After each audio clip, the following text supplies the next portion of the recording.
Shalom, selamat hari Minggu. Di pagi hari ini seperti kemarin yang saya janjikan, karena uh, ada yang minta untuk dibuatkan video, katanya fear, ngadapin fear gimana ini tuh ya, barang karena udah lama juga, sekalian apa yang saya dapat saya sampaikan.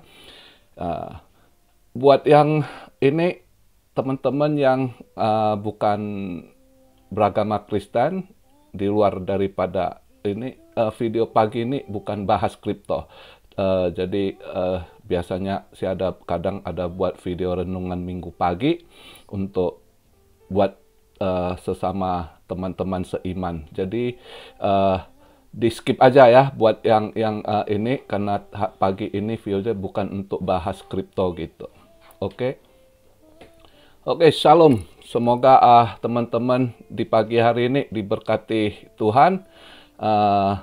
Udah lama nggak kita ini bahas ya, dengan kondisi yang carut-marut gitu ya kan, dengan banyak berita-berita fear, FUD atau apa, ketakutan. Jadi makanya ada yang ini ya, saya coba, saya bukan seorang pendeta seperti biasa yang saya sampaikan, saya hanyalah pengikut Yesus.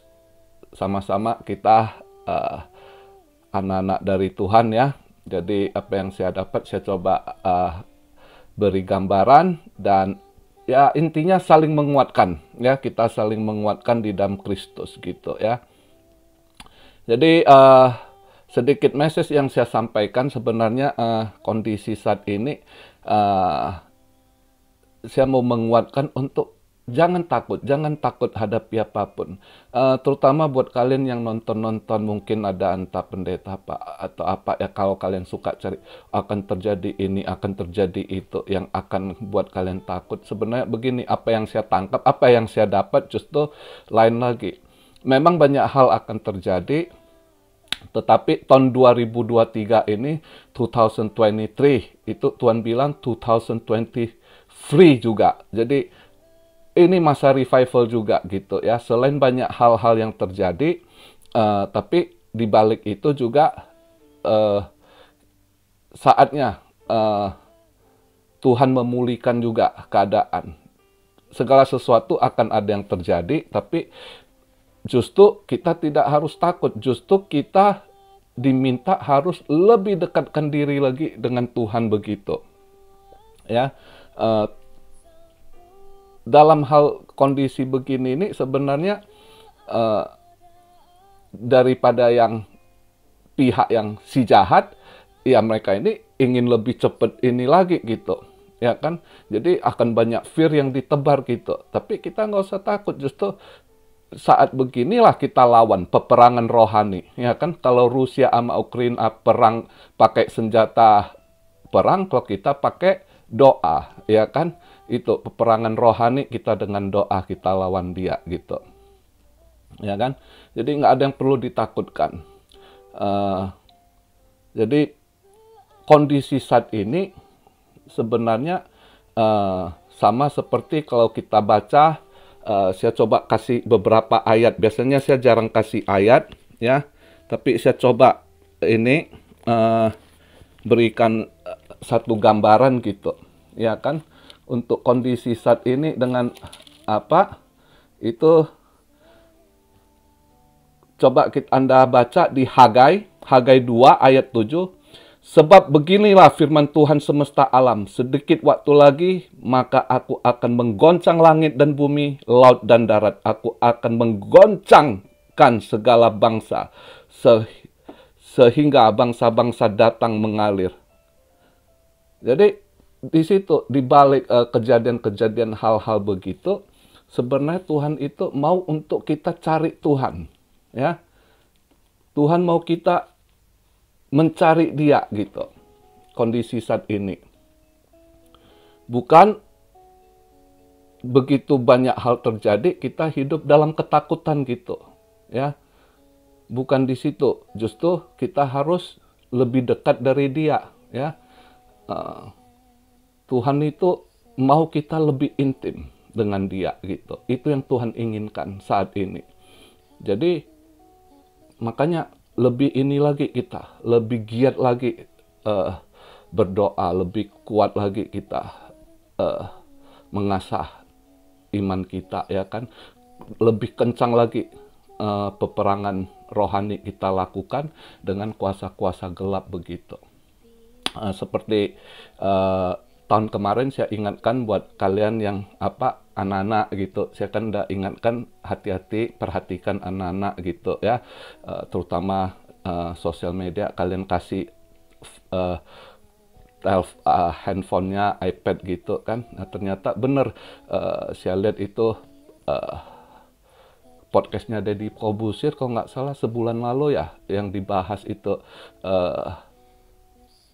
yang pelindungan anak. Ternyata terjadi banyak sekali pelecehan seksual anak-anak di bawah umur yang gila sekali ininya.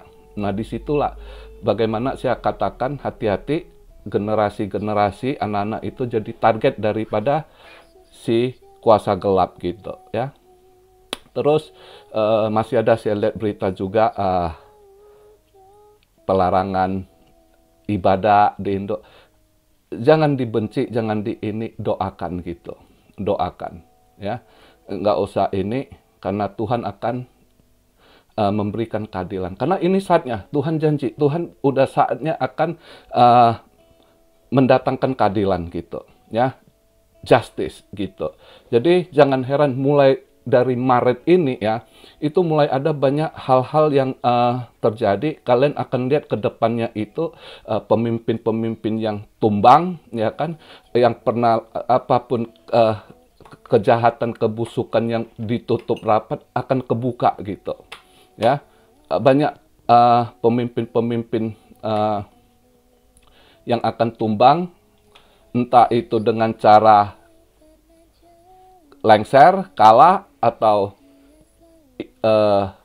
dipanggil pulang, istilahnya wafat, ya kan, atau berbagai kejadian gitu, ya. Jadi akan kalian lihat ke depannya banyak pemimpin-pemimpin besar yang ini Tuhan akan menata kembali. Terus satu hal lagi saya mau sampaikan, yang saya dapat justru Tuhan lagi akan menghadang New World Order. Jadi New World Order sepertinya akan tertunda, ya. Mereka ingin lebih cepat terjadi apa yang mereka lakukan, New World Order ini, tapi Tuhan ngeblokir. Jadi kemungkinan beberapa otak-otaknya, pemimpinnya akan wassalam juga nanti, gitu ya. Banyak rencana jahat yang akan mereka lakukan, misalnya akan nebar virus lagi, akan mau dibuat, tapi Tuhan punya cara sendiri bekerja. Itu New World Order akan tertunda, ya kan? Sampai kapan saya nggak tahu, tapi Tuhan ngeblok rencana jahat itu, ya. Jadi makanya untuk itu buat kalian yang kadang mungkin lihat ada entah YouTube mana video yang mengatakan mereka dapat penglihatan akan terjadi begini, akan terjadi begitu, jangan terpengaruh. Fokus diri kita pada Tuhan, itu saja. Kuatkan doa kita, lakukan peperangan rohani, ya. Terus lebih intim sama Tuhan. Serahkan segalanya sama Tuhan, itu saja, ya. Jadi jangan takut. Itu yang mau saya sampaikan di ini. Anda akan lihat ke depannya banyak hal-hal terjadi. Terus juga karena di Indo akan memasuki mulai masa-masa kampanye nanti karena pemilu 2024. Jangan ikuti politik, biarkan saja, ya kan? Tuhan akan mendatangkan pemimpin yang ditentukan oleh Tuhan. Walaupun manusia berencana dengan pakai kekuatan apapun, kalau bukan Tuhan yang berkehendak, belum seizin Tuhan, nggak akan jadi juga gitu. Dan apapun yang terjadi itu, ada rencana Tuhan di balik itu semuanya. Oke, jadi di hari Minggu ini, semoga apa yang saya sampaikan bisa membantu, bisa menguatkan sesama kita. Jadi jalani aja hidup, jangan takut. Ya, karena roh ketakutan itu bukan dari Tuhan, dari dunia ini. Jadi, kita anak-anak Tuhan, roh kita bukanlah dari dunia ini. Oke, untuk penutup di video minggu pagi ini, sebelum saya berangkat ke gereja beribadah, ya kan, saya juga ingin membawakan sebuah lagu, Ku Mau Iring Tuhan. Saat sunyi, saat sepi, ku merenung nasib ini. Sesungguhnya hidup ini tak berarti tanpa salib Tuhan bersamaku. Sungguh aku menyesali akan hidupku begini. Ku abaikan kasih setiamu, hidup dalam dosa penuh nista. Kali ini Tuhan, ku mau iring Tuhan, memikul salibmu dengan sejuta harapan. Dunia ku tinggalkan, dunia ku lupakan, ku mau ikut bersamamu Tuhan. Kali ini Tuhan, ku mau iring Tuhan, memikul salibmu dengan sejuta harapan. Dunia ku tinggalkan, dunia ku lupakan, ku mau ikut bersamamu Tuhan. Oke, sampai di sini video pada pagi hari ini. Selamat beribadah buat teman-teman. Salam Siario dari Tokyo. God bless you all. Be blessed, be blessed, be blessed. Immanuel, haleluya.